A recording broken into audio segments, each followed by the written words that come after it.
Americans of Reddit, what would you do if the United States were invaded? Probably work from home that day, traffic would be a bitch. I work second shift, if they invaded early it would be over by the time my shift started, so I'd still have to go in. Even if it timed up perfectly, I'm still about 10 miles from the beach, so doubt they'd make it to my house. This comment sums it up. So anyway, I started blasting. No one wants to invade America. Because of the implications. Are these invaders in danger? Well, you're certainly not in any danger. So they are in danger? Continue with my day, it would last about 7 minutes. The shortest war in history was about 40 minutes. Think we could speedrun that achievement? Laugh at all the resulting memes. This country is so goddamn full of hate for ourselves, and you want to give a reason to turn that outward? Lol. We're like a bunch of siblings. Fight like tooth and nail at home, but some outside come in and harass one, and the whole sibling crew is about to jump on somebody. I'm in the South, we love to hate California, but someone roll up on them, and rednecks with shotguns and 308s would be rolling out. I'm in Northern California. You should read about the state of Jefferson movement. Rednecks exist out here too. West Coast and Southern rednecks united would be a holy sight to see. Haha. So I've heard. And could you imagine someone like the ill-prepared Russian military rolling up on somewhere like LA and running into the gangs there? They'd be outgunned. But, like someone above said, an invasion of North America in general is borderline impossible. I know I'm probably a little biased here, but we're essentially defended on both sides by mountains and angry rednecks who have spent multiple generations hoping and praying someone would be dumb enough to attack. I mean, not to mention two huge oceans, the world's most powerful navy and the largest air force. The world's most powerful navy, world's largest air force, and the world's second largest air force, being our navy. Lol, it always makes me chuckle. Chuckle harder at the fact the Russian Air Force is third. I've seen quotes with fourth as the US Army Aviation and fifth as the USMC. I've also seen them in spots 5 to 10, but that still places us as top 2 and 2 more in the top 10. The largest air force in the world is the United States Air Force. The second largest air force in the world is the United States Navy. What am I doing? Watching the fireworks. Wrong. Second largest air force is the US Army, Aviation, and the US Navy is ranked 4th largest air force in the world. The US Marine Corps is 7th largest. Lol. That's my favorite statistic. The Navy's Army's Air Force is bigger than every other country on Earth's, except for Russia, China, and India. And ours is battle tested. As we can see, a certain other country wasn't tested until this year, and well, we are seeing how advanced their capabilities are lacking. Lol. Surely not worried about invaded. Definitely worried about divided.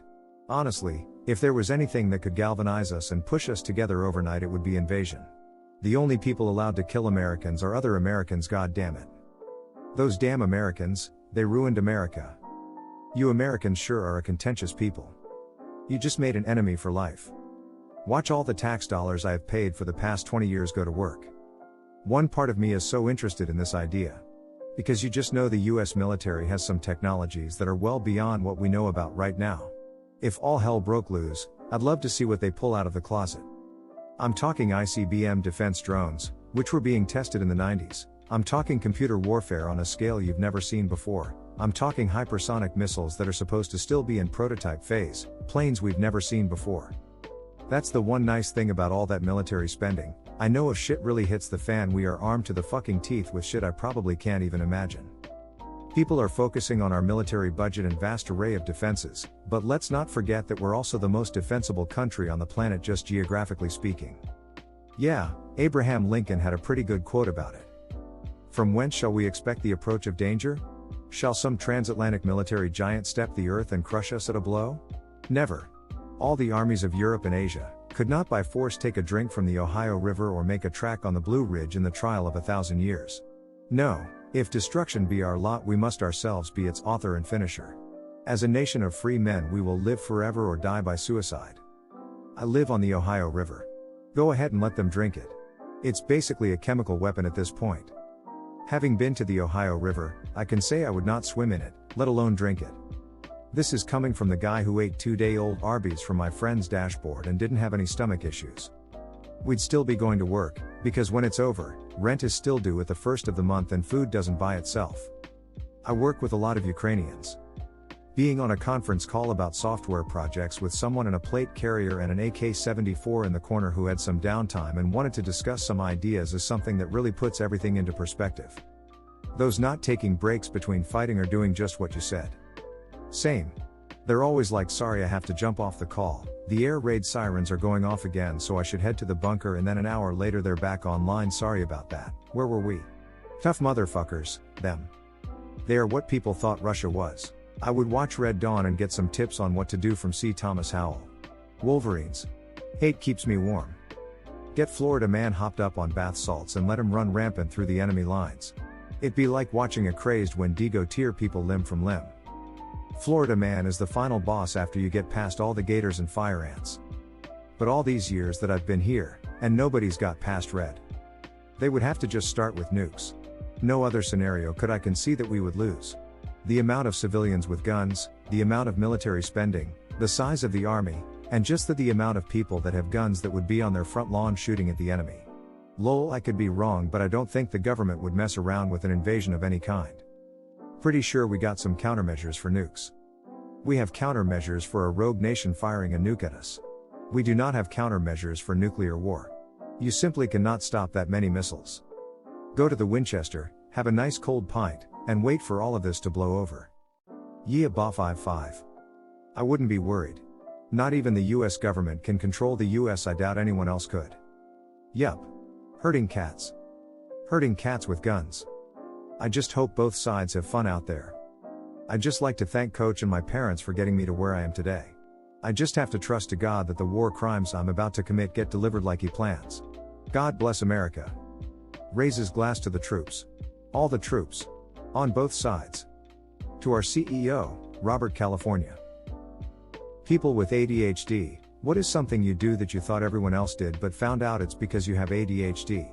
Stare at people and try to focus very hard on what they're saying only to realize a whole whopping zero meaning is going into my brain despite understanding each word individually. Gotta love how you become so focused on making sure you're actually focusing on what they're saying that you forget to actually listen. Like, yeah, I am 100% focused on you. I am looking at you and hearing every single word you're saying, but actually comprehending? Well, I'm afraid that might be asking a little too much.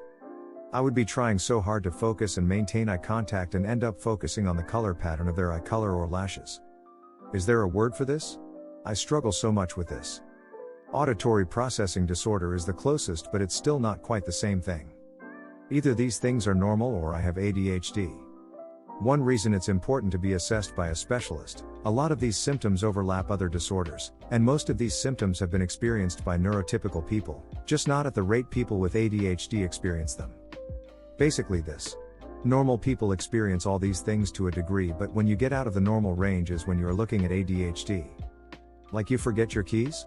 Sure, everyone does that sometimes, but if you forget your keys multiple times per week even after setting up a system to not forget your keys, it could be ADHD. Hyperfocus on a hobby for a few months? Sure, everyone has that honeymoon phase with a hobby. But if you go through one every few weeks and then drop it forever, it could be ADHD. If you think this sounds too familiar, talk to your doctor. Thinking about other things while reading.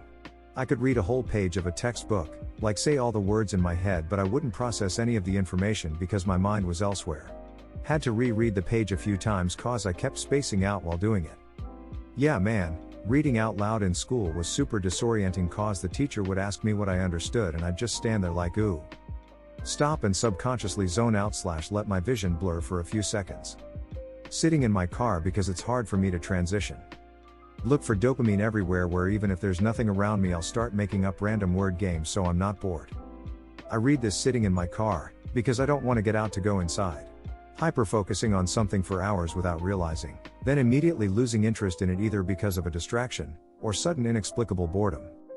Or because you realize you have been sitting in a super uncomfortable position for 11 hours with no food or water. Now you are dehydrated, hungry, and your back hurts. But that super useless thing you were doing is 97% done. The last 3% can wait till, never?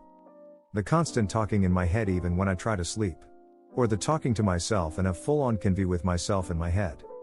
I only realized recently that the reason people tell me I was told something that I don't at all remember is because my internal monologue was going on and I probably thought it was more interesting than the external conversation, so focused solely on the monologue/fantasy of the day/moment and didn't pay attention. Forget things when you don't constantly think about it. Yeah, also interrupting people because you need to tell something before you forget it. This is a problem. Then I seem rude, but I'm not really trying to be. And if I don't say it, then I get focused on my thought and I don't hear what the person is saying anyhow. I get the squirrel thing a lot. Trying to work on this.